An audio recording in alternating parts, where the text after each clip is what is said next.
ورحمة الله وبركاته. آمنة عبد الله حرس waxay qof aad u qiimo badan oo gobolada Waaberi iyo ummadda Soomaalidu la taqaano.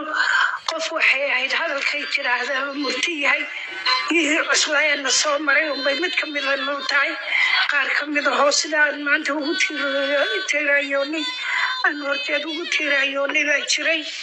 marka Aamina taariikhdeeda cid soo koobi kartaa ma jirto. qof ballaaran bay ahayd. maanta aqalkii inanteeda ayaan Cabdiqays baan joognaa halkaasaan dacsan ka soo dirayna. maxaa hadal culus Aamina lagu xasuusan doonaa haddaan Waaberi nahay weliba dadweynuhuna wuxuu ku xasuusan doonaa riwaadaha aanu sheegnay qarada weyn ee ilaa markay yareed ilaa markay weynayd istaba taxday ee gabadh intaa dhigtay ay yar tahay. waxaa kaloo lagu xasuusanayaa in gudaha Waaberi laga jeclaa Waaberi Hargeysa iyo Waaberi Xamarba Aamina qof tusaale laga dhigto adeerayadeeda.